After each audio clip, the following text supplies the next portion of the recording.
This is WBSM On Demand. It's time for South Coast Now with Chris McCarthy.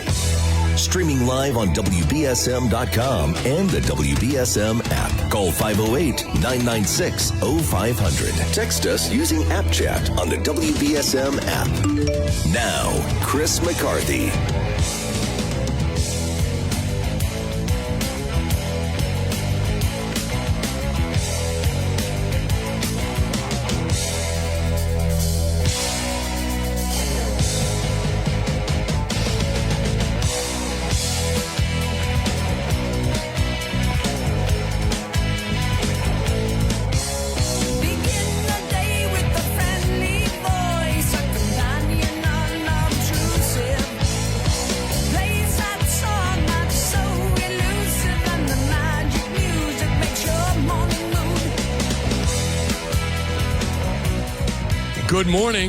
Good morning. So it's not quite as great of a day out there, but it's not snowing. So like every day, get out there and enjoy it a little bit, right? Good morning. I'm Chris McCarthy. And like usual, we'll be talking about local stuff today. The deadline is approaching for someone to run for the state legislature, county commission. The governor's not up, unfortunately, this time around. There are a number of U.S. Senate candidates that are looking to get the Republican nomination to run against Elizabeth Warren, the likely, obviously, Democrat nominee. So look around because there's a number of people that are running. There's a guy, Deaton, who's running. He is originally from Michigan. He wrote a book. I've been reading the book. It's not a book I would advise someone to write if they wanted to seek public office. But, I mean, I really don't even know if it's all true. I don't know. But he has made a lot of money in cryptocurrency, and he seems to be raising money. So there's a guy named Deaton, as I said. Now he's renting a house here in Massachusetts, so that makes him eligible to run against Elizabeth Warren. He was in the Marine Corps, John Deaton, and he lived in Rhode Island. He's done very well for himself. Had a really tough childhood. If the book is to be believed, he had a really tough childhood.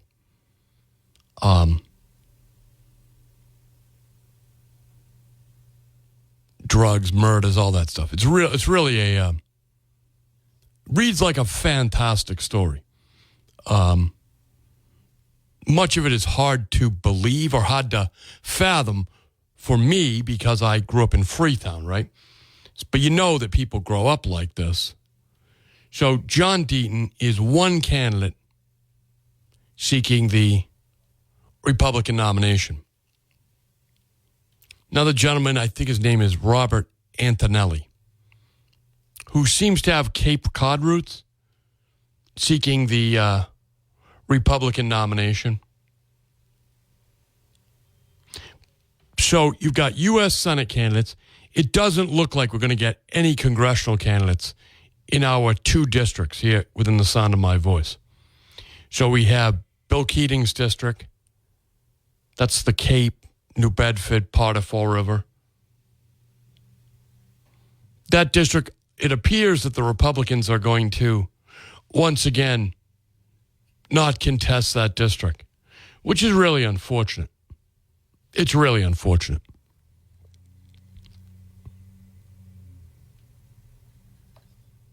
Then we have Jake Auchincloss's district, which is Freetown, more of Fall River, the rest of Bristol County. So we really have two congressional representatives, well, House representatives, within the sound of my voice. So those two seats are going to go uncontested by the Republicans. Focusing in on the state legislature, we have an open seat here in Fairhaven and an open seat in Westport. Both of those seats have a part of New Bedford in them and a part of Acushnet.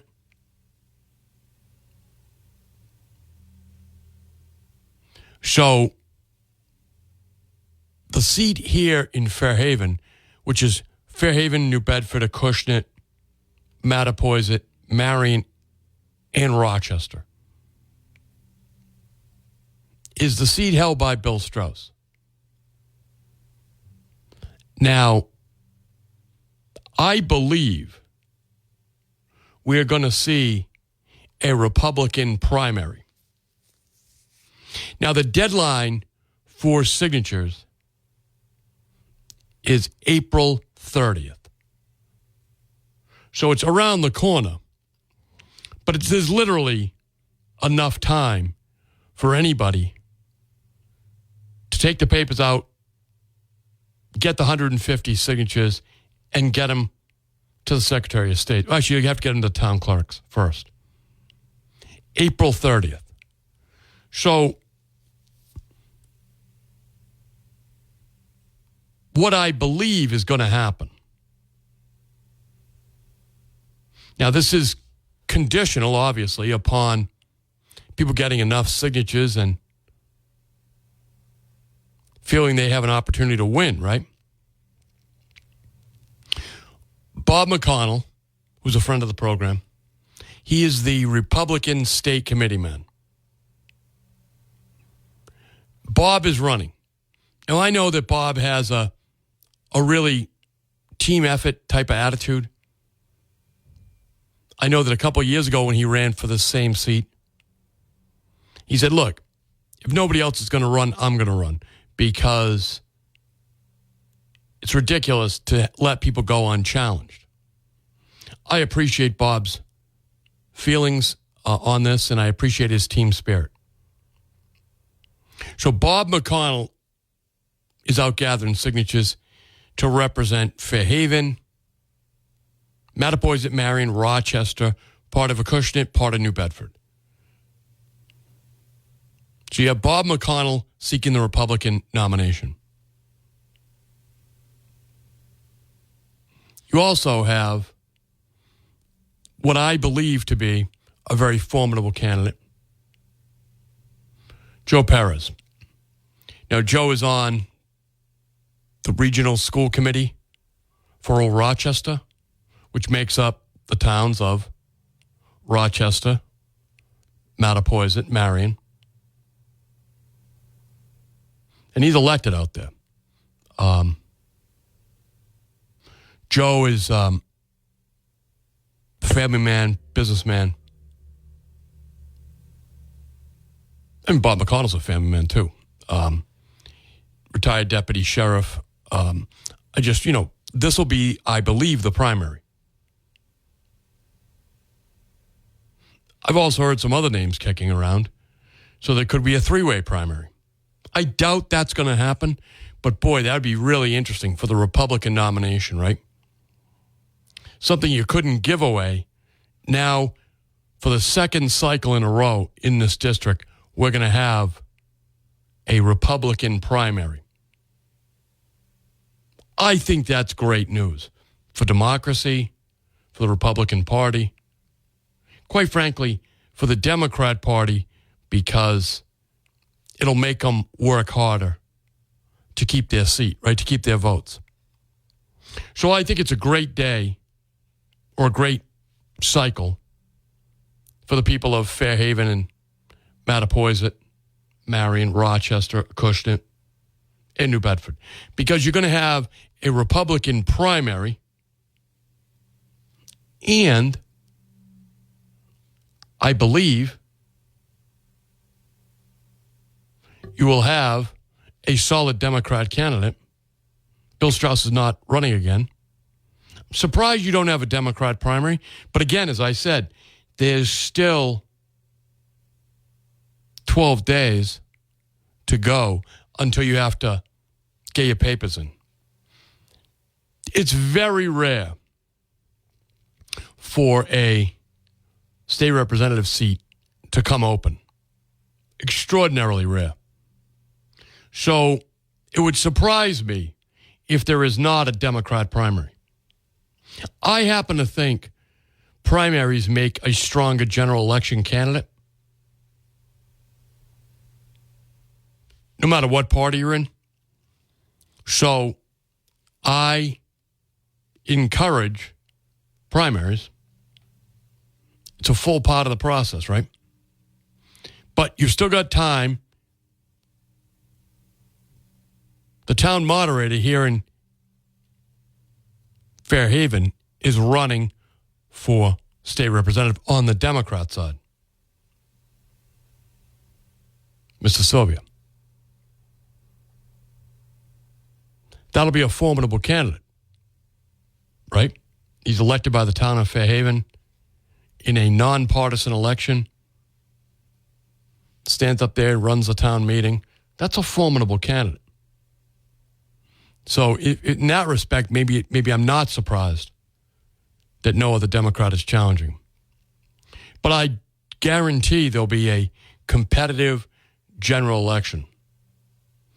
The Republicans are formed up.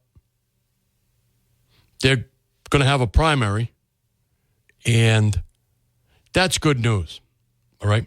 I thought it was good news last time around, town elections just a couple of weeks ago, really, when we had 5 people, all quality people, running for the select board, right?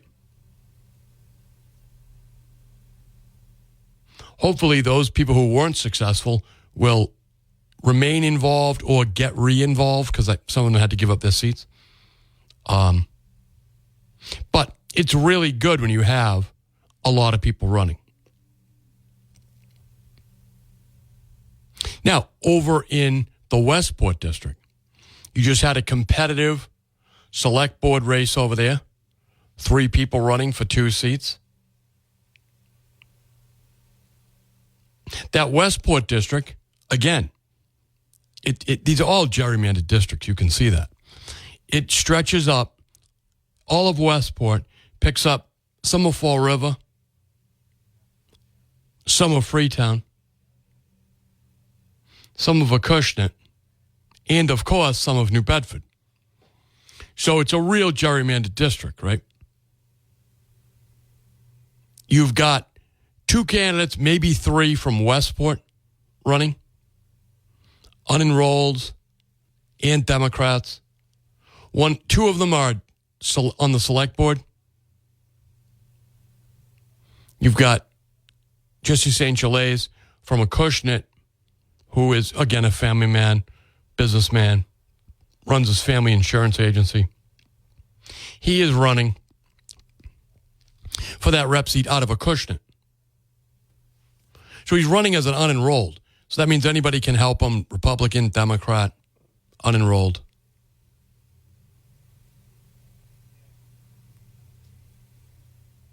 He will not have a primary. You're automatically on the ballot in November if you run unenrolled.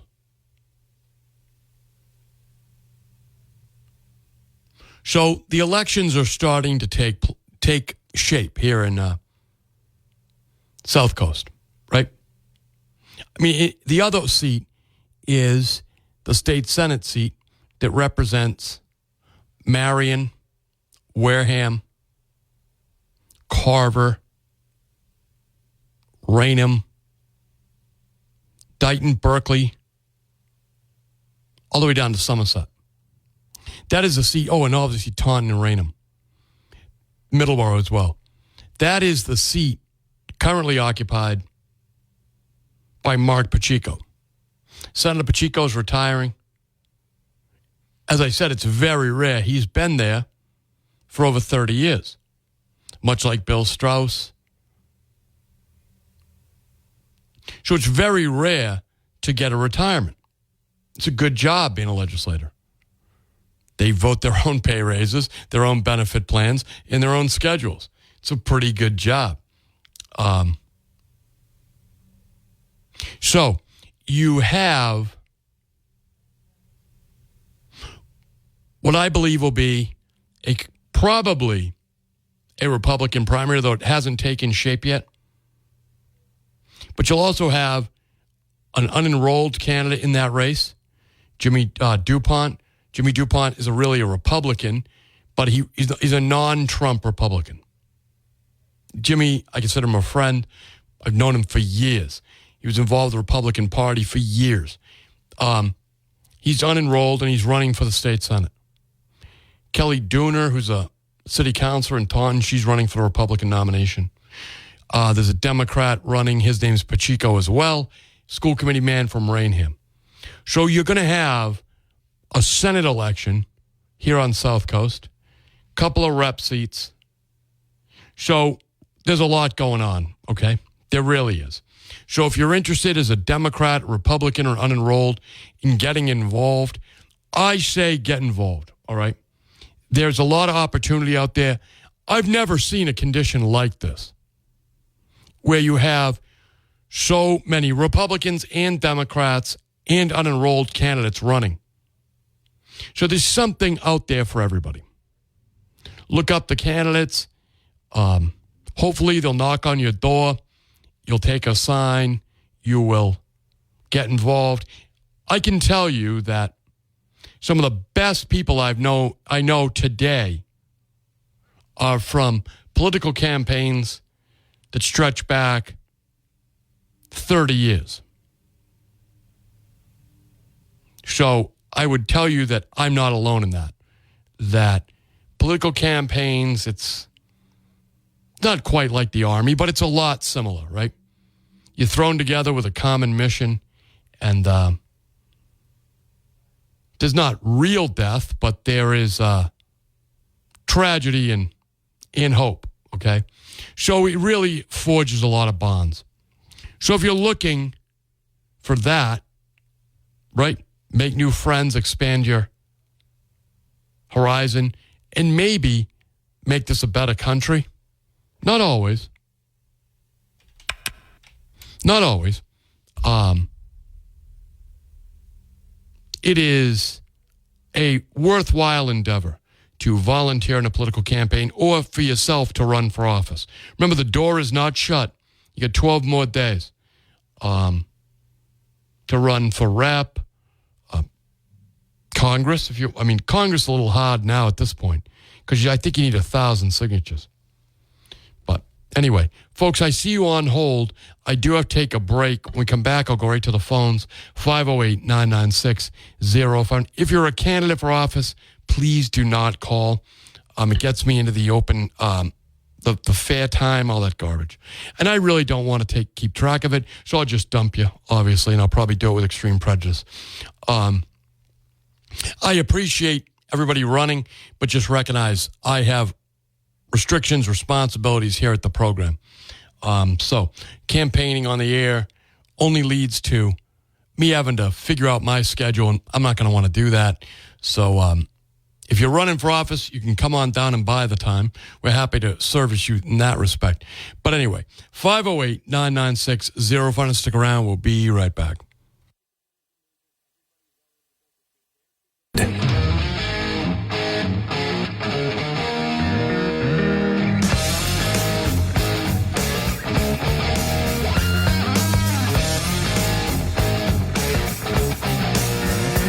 She was a seaside sitting, just smoking and a drinking on ringside, on top of the world, oh yeah.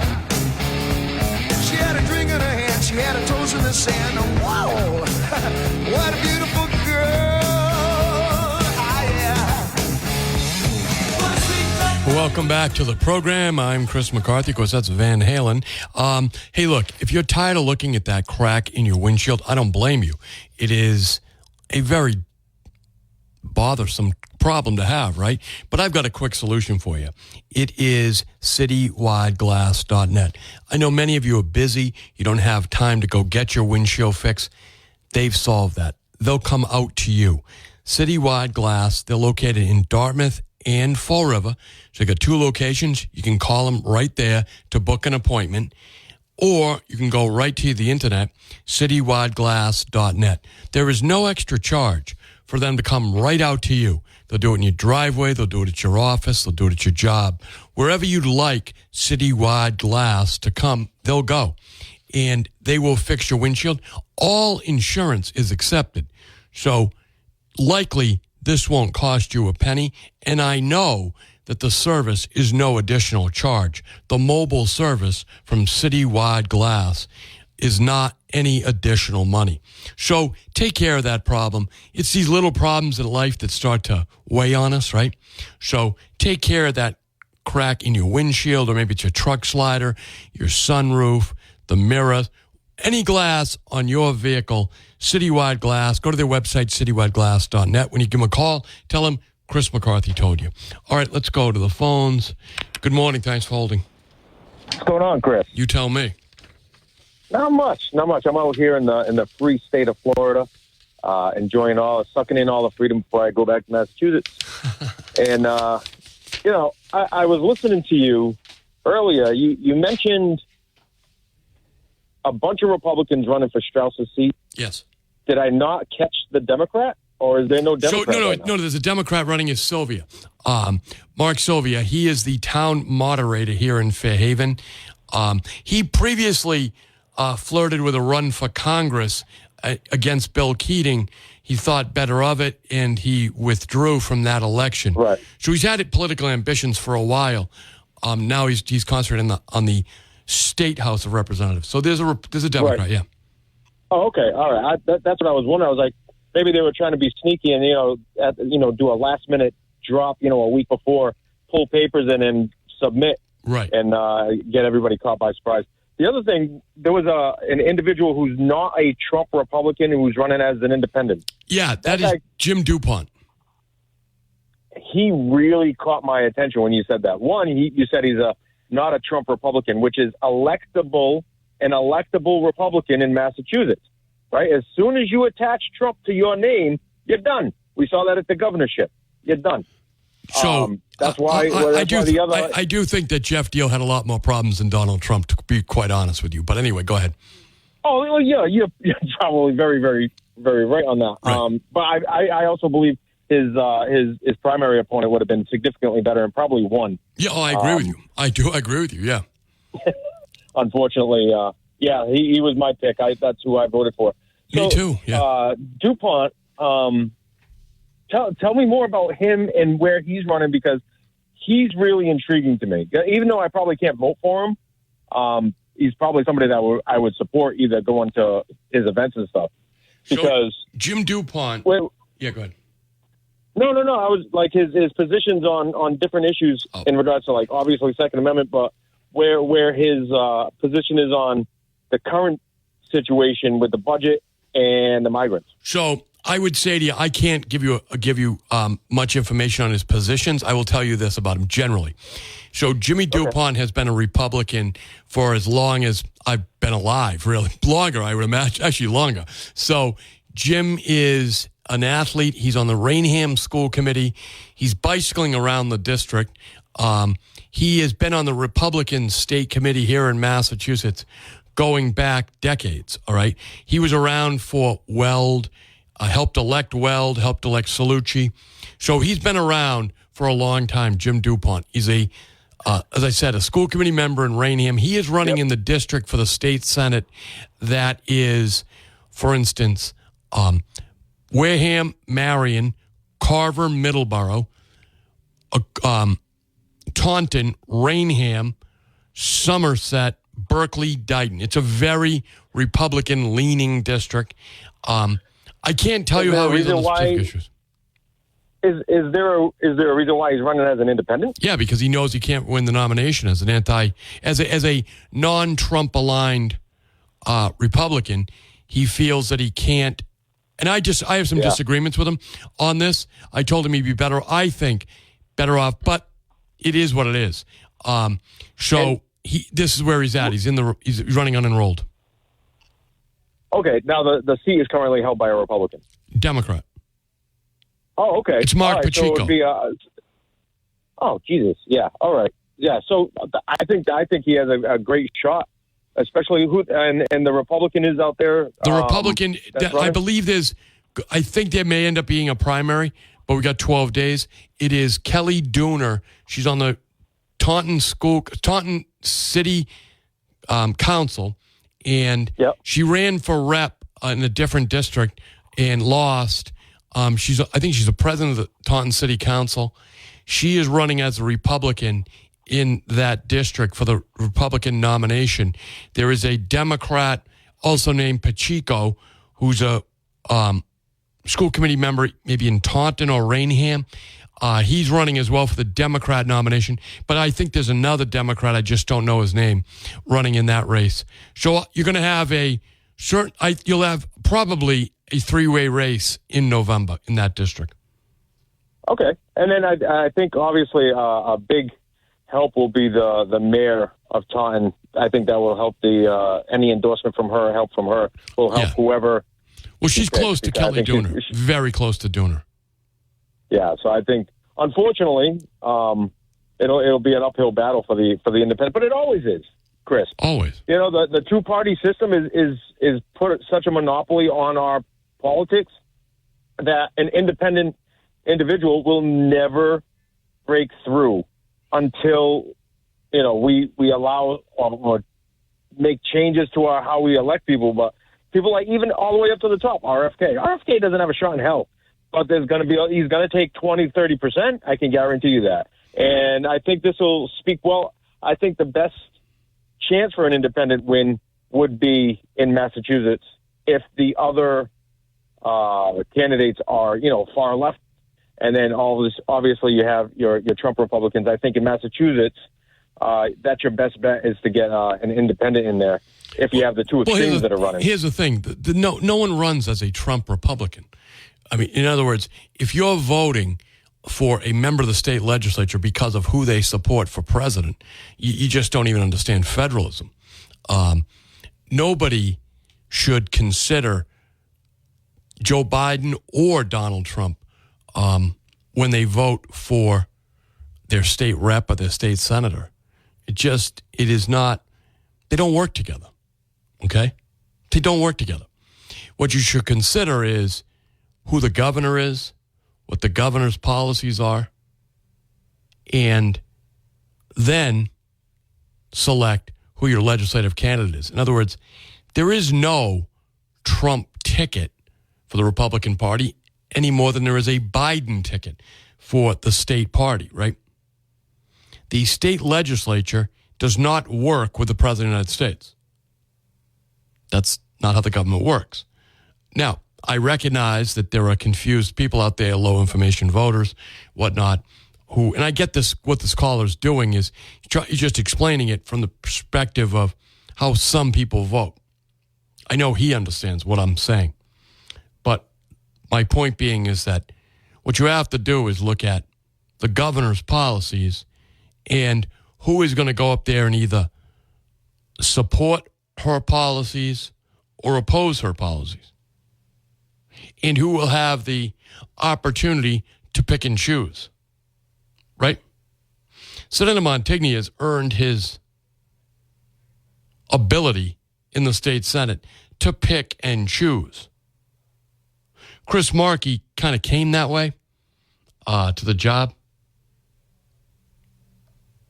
He picks and chooses. I don't know how a freshman Democrat would tell the governor, for instance, I'm not supporting your new taxes on real estate.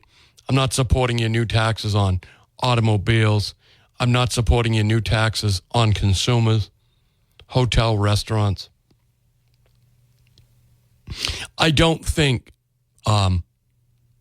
any Democrat candidate will be able to go to Beacon Hill and oppose the governor on her tax and spend agenda. Okay? tax Americans to give the money to illegal aliens. That's her agenda. I don't see how even a really bright guy like Mark Sylvia would be allowed to oppose that. He's a town moderator here in Fairhaven. Maybe he could. But anyway, we are in dire straits here in Massachusetts. You know that. So doesn't surprise me that you're getting a lot of Republican candidates. Doesn't surprise me you're even getting a lot of independent candidates. You got to listen very closely to what they say. Are they for the governor's agenda of new consumer taxes? Are they for the agenda of the governor to continue giving money to all the people in the world who have a claim on the Treasury? Literally without restriction. So I don't know. Anyway, stick around. We'll be right back.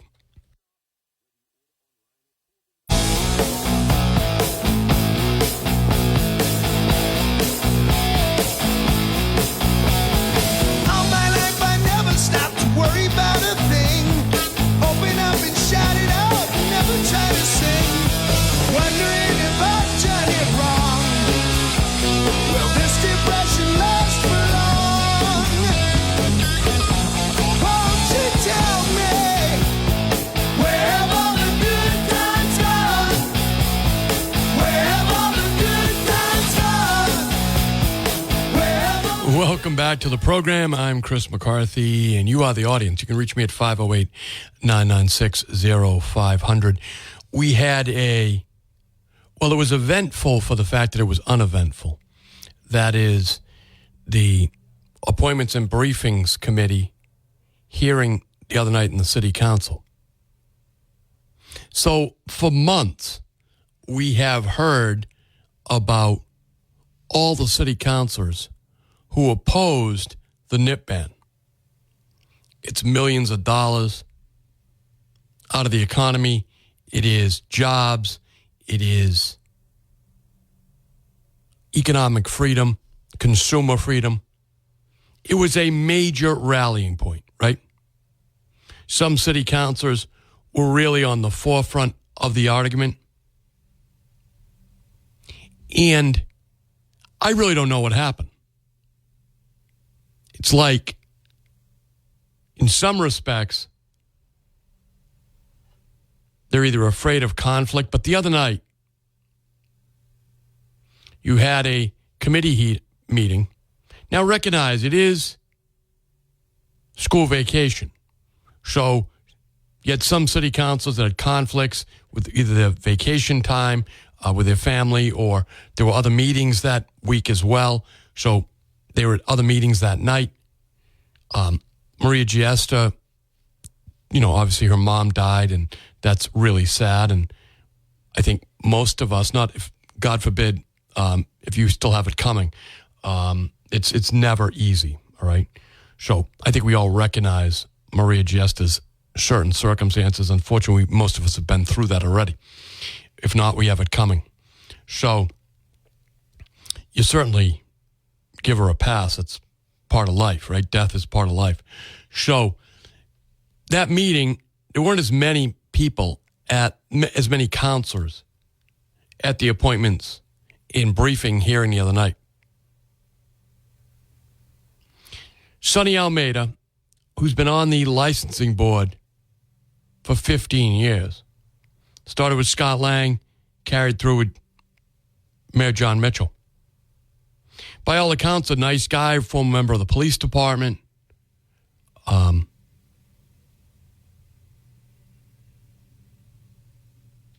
He is up for reappointment. The mayor put him up for reappointment. City council has to either confirm him or deny him. Okay? So this is a symbolic vote in many respects, okay? But it's more than symbolic because it's going to have real impact. Now, Sonny Almeida, in my opinion, overstepped his bounds. Sonny Almeida, with the other members of the licensing board. There's 3 members. It's a troika. They all happen to be at this moment former police officers. They overstepped their bounds into the territory that is exclusively your representatives, the city council, right? You elect them, you vote for them, you empower them. Whether or not nip bottles are sold in New Bedford. I'll give you an example. In Fairhaven, the Board of Selectmen didn't decide it. It was decided by the legislative body, our town meeting. Mattapoisett, they rejected a ban on nips, not the Board of Selectmen, the town meeting, the legislative body. In New Bedford, your legislative body, the body of the people, are the city council, or is the city council. They are the members of the city council. But in New Bedford, John Mitchell, and I mean, it's hard not to appreciate his opinion, particularly when you saw the other night's meeting when people had no comment anyway. So he just took it on himself and instructed, in my opinion, based on everything I know, including my conversations here on the radio with John Mitchell, he ordered or suggested heavily, he worked with the licensing board members, his appointee, to ban nips. So last night when Sonny Almeida, gentleman that he is, came up for confirmation, the city council, acting as your representative, had no choice, in my opinion, but to reject his appointment. But instead, they asked him very few questions, and on a voice vote, gave him a favorable recommendation to the full city council to be confirmed as a member of the licensing board. What's happening out there? All that passion, all that bravado disappeared when Sonny Almeida walked in the room. It was really funny. Folks, we have to take a break. We'll be right back.